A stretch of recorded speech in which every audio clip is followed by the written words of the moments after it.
BX1+. Le face-à-face. Avant cela, on va saluer le lancement d'un nouveau média en Belgique francophone. C'est pas tous les jours. C'est Philippe Lawson qui est à l'origine de ce lancement. Ça s'appelle El Post. On lui demandera dans quelques instants de s'expliquer sur le nom qu'il a choisi. Et puis on se posera surtout la question de savoir quelle est la place des médias en ligne par rapport à la presse papier. Est-ce qu'ils sont complémentaires, concurrents? On verra aussi comment les journaux traditionnels investissent ce marché de la presse en ligne. On sera avec Christophe Berti, qui est le rédacteur en chef du quotidien Le Soir, et Olivier Mouton, qui est le responsable de la version en ligne de l'hebdomadaire Le Vif. Merci à tous les trois d'être avec nous. On va commencer par peut-être donner un petit peu d'éclairage économique sur cette question-là avec vous, Arnaud Bruckner. On va se poser la question de savoir pourquoi est-ce qu'on paye l'information? C'est pour avoir une information de qualité. Mais comment ça se passe lorsque j'achète un journal, notamment un journal papier? Où est-ce que va mon argent? Alors, le prix d'un journal aujourd'hui, c'est autour de 2,20 € en semaine et 3,20 € pour le week-end. En tout cas, pour le soir, qui a ses suppléments culturels le week-end.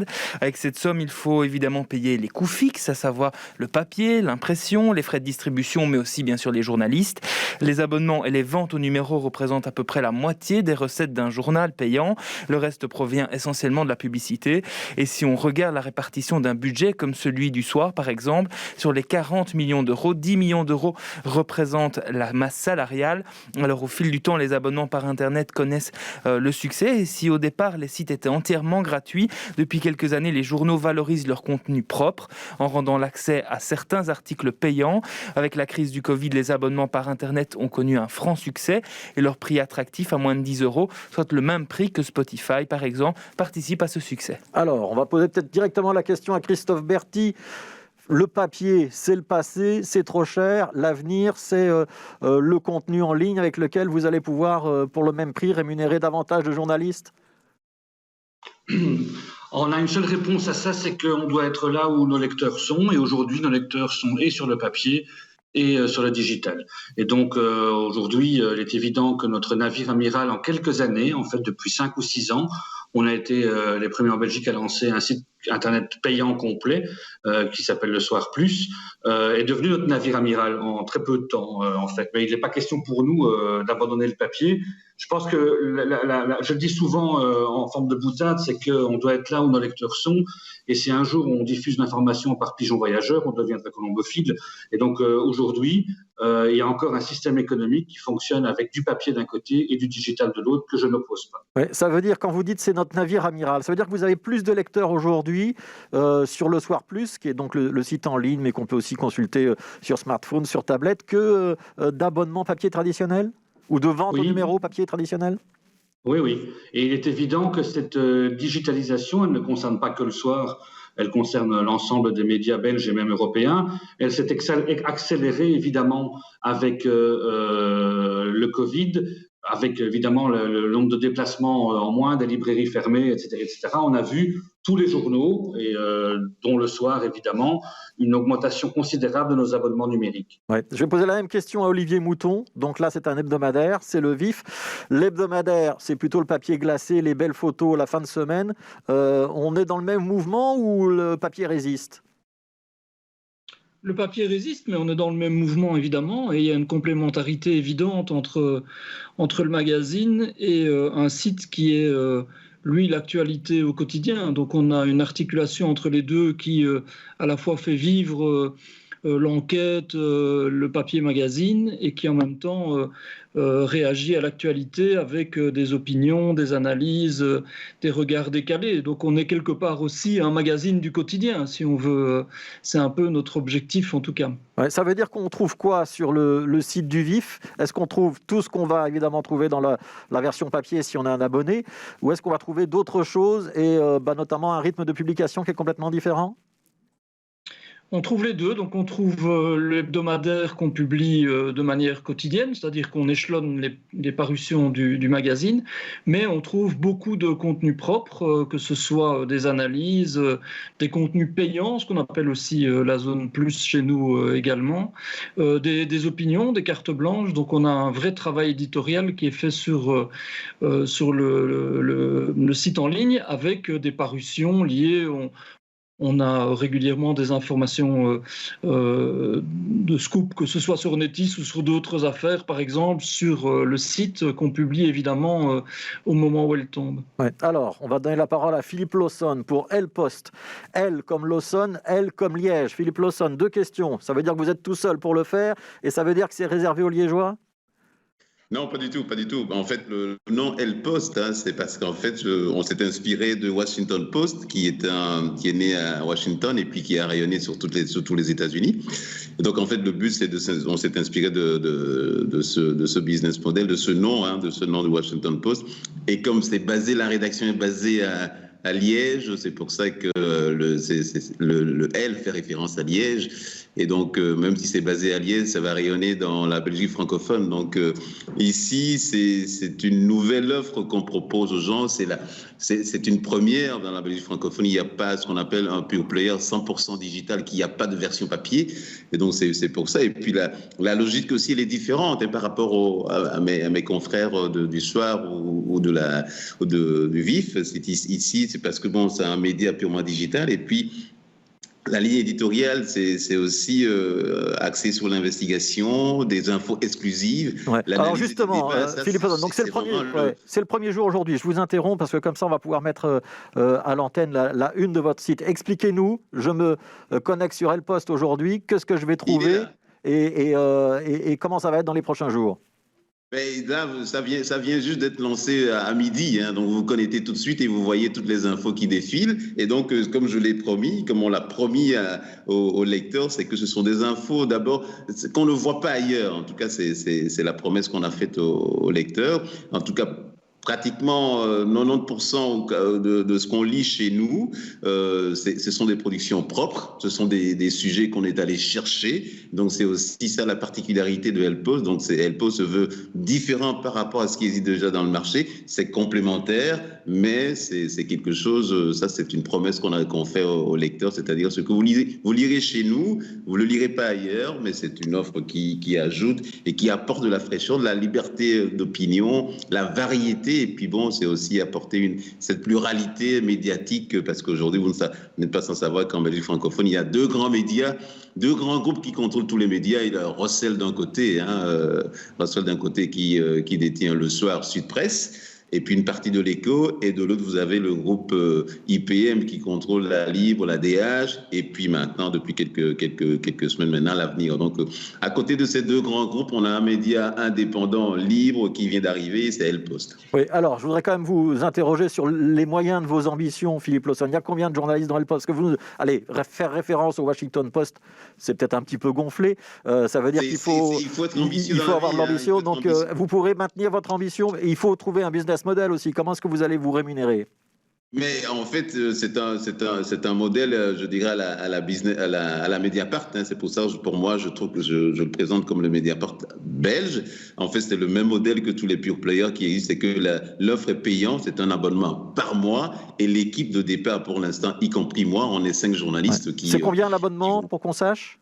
L'abonnement, pour démarrer, il y a 3 types d'abonnements. Il y a un abonnement à découverte qui est 1 euro pour 15 jours et puis 10,99 € pour 3 mois. Et on tombe sur un abonnement classique qui est de 15 € par mois et un abonnement de soutien. Il faut dire que l'information, moi, ce que quand même, le message qu'il faut faire passer, c'est qu'une information, c'est pas gratuit. Il y a quelqu'un qui produit l'information et qui doit être payé. Ouais. Donc, faire croire aux gens que l'information, elle est gratuite, non. On produit quelque chose, il y a des gens derrière, ce sont des journalistes qui sont derrière, c'est la même chose. Alors ça, je pense que tout le monde va être d'accord. Tout le monde va être d'accord, Olivier Mouton, Christophe Berti. Mais je vais quand même poser des questions peut-être à Christophe Berti. Est-ce qu'il y a un moment où les sites gratuits, y compris les sites des grands journaux qui proposaient tous les mêmes dépêches, Belga ou AFP, ça n'a pas fait du tort à la presse? Oui, je pense, oui. Parce que dans la perception que peuvent en avoir les gens, ça donne le sentiment qu'il n'y a pas assez de profondeur ou qu'on fait tous la même chose. Il est évident, mais d'un autre côté, il y a aussi beaucoup de gens qui réclament une information gratuite. Alors comme le dit Philippe, à qui je souhaite d'ailleurs bonne chance, parce que je trouve vraiment super bien de lancer un média en 2021.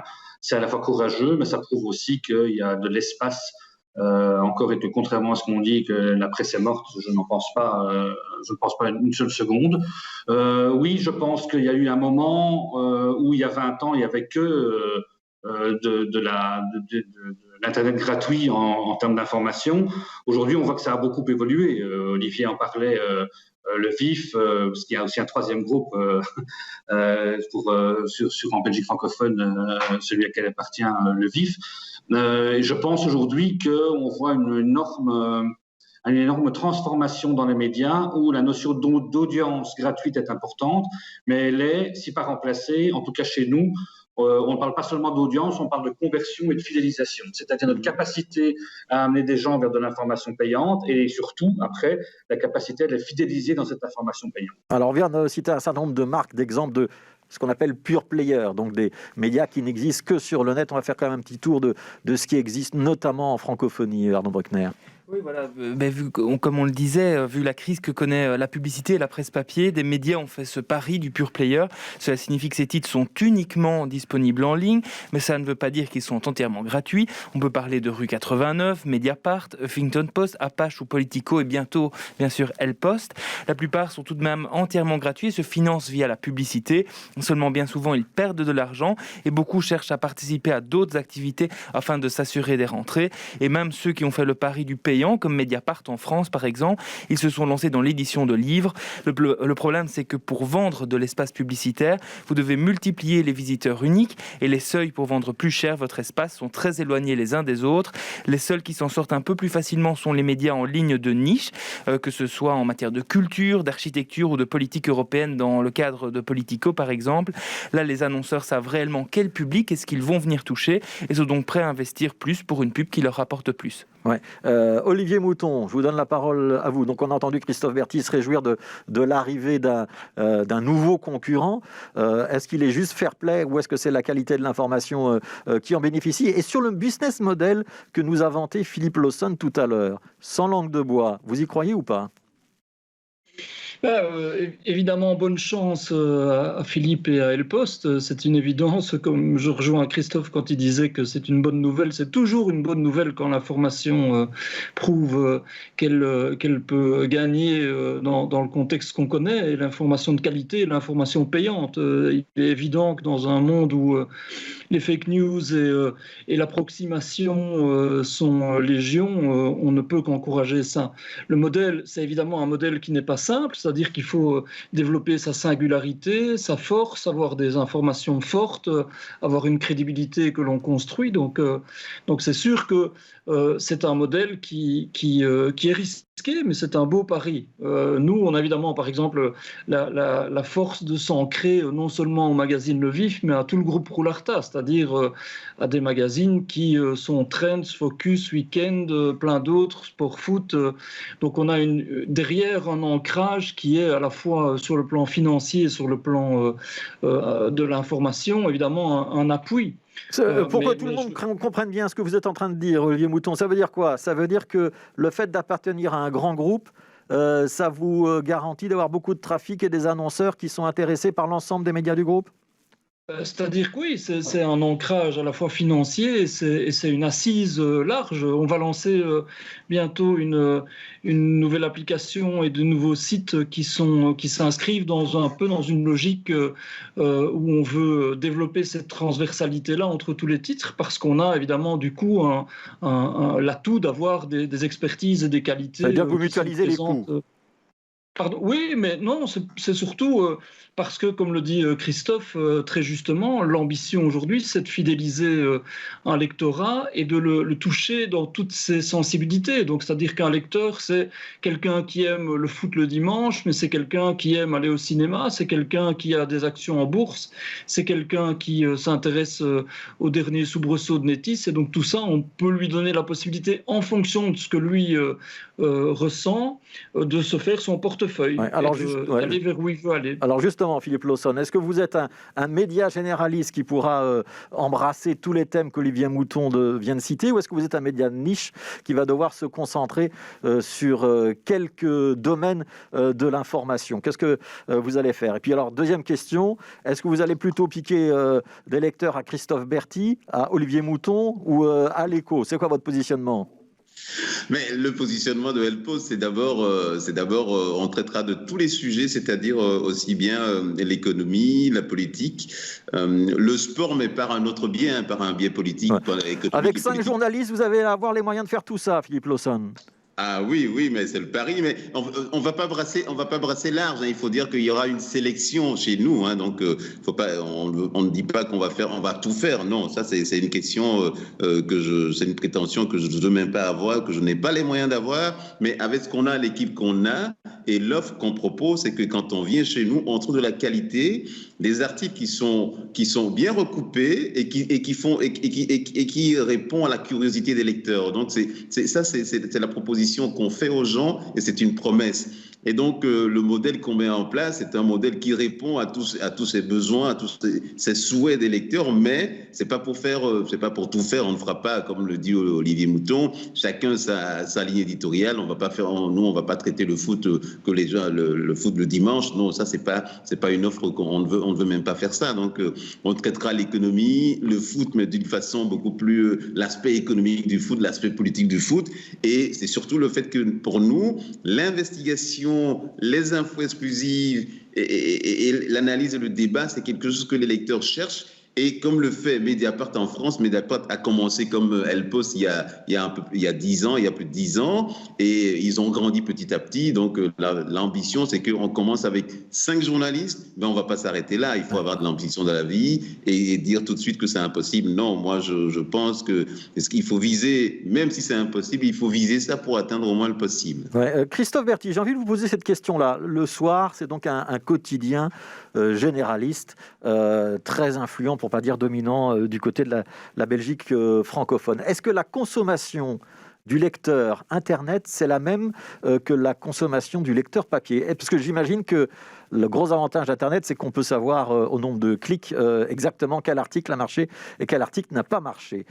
Quand je vois le Soir Papier, moi j'ai plutôt le sentiment que c'est un journal qui s'intéresse très très fort et qui est très pertinent sur l'économie, sur la politique, sur l'information générale, mais au sens noble du terme, et pas du tout sur les faits divers, par exemple.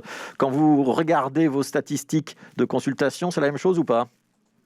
En fait, il n'y a pas de statistiques, comme vous le dites, pour le papier. Donc, depuis des années, on est sur des enquêtes qualitatives qui disent les gens aiment bien la politique ou le monde, ou etc., etc. Mais c'est très, très compliqué d'avoir une relation claire aussi avec le lecteur papier qui reste. En fait, ce qui est intéressant pour nous, c'est de voir que le côté généraliste du soir continue à être demandé par nos lecteurs essentiellement papier.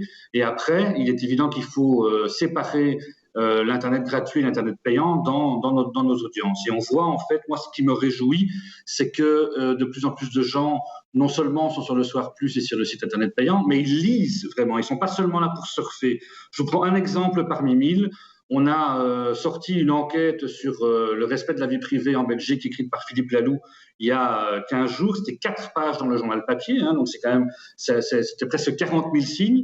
Et j'ai été regarder que c'était l'article le plus lu par nos abonnés sur Internet et que le taux de moyen de lecture était de quasiment 9 minutes. Ce qui veut bien dire qu'on peut lire aussi des longs formats sur Internet. Donc oui, on continue à être dans un modèle freemium, hein, comme on dit en anglais, c'est-à-dire on a besoin de l'audience quand on est un journal généraliste. Le Soir touche environ 1,5 million de Belges francophones par jour, ce qui est évidemment considérable. Ça nous permet d'avoir, la meilleure vitrine pour que ces gens et que ces internautes gratuits passent vers le payant. Et deuxièmement, ça nous garantit des revenus publicitaires. C'est le modèle freemium dans lequel on est pour l'instant. Ouais, dernière question pour Olivier Mouton. On parle de presse belge francophone. On sait qu'on est dans un monde où il n'y a plus de frontières, en particulier sur Internet. Est-ce que les hebdomadaires français, c'est une concurrence pour le vif ou pas? C'est une concurrence, sachant que malgré tout, le cœur de cible que l'on vise, c'est surtout à travers l'information belge. C'est malgré tout notre force principale, ce qui n'empêche que l'on traite évidemment de grands événements internationaux, de toute l'actualité. Je pose la question autrement. Est-ce que vous avez les moyens de faire face aux investissements d'un grand hebdomadaire français, Le Point, Le Nouvel Obs par exemple? Vous avez des interfaces qui peuvent concurrencer ou pas? Comme vous le savez, on est ancré avec l'Express en France, donc on a ce lien avec un grand groupe français, mais malgré tout, on sait que notre singularité, c'est le belge, et c'est l'investigation, et c'est l'enquête, et comme le dit Christophe, c'est de montrer qu'on peut lire des textes longs, fouillés sur Internet, ce n'est pas du tout incompatible. Alors, on va souhaiter à notre tour bonne chance au El Post. Merci Christophe Berti pour le Journal Le Soir. Merci Olivier Mouton pour l'hebdomadaire Le Vif. Philippe, voilà, on vous dit le mot de Cambronne. Donc, merci. Petit rappel, c'est El Post. Donc, il n'y a pas d'apostrophe ni rien, ou de tiret entre El et Post. Donc, El Post en un seul mot. C'est une virgule qui fait office de tiret. En fait. Ouais, mais il ne faut pas la taper. Sinon, sur votre moteur de recherche, ça ne va pas marcher. Donc, elpost.be. Merci beaucoup à tous les trois. Et bonne chance à tous les médias qui démarrent entre journalistes. On se souhaite toujours ça.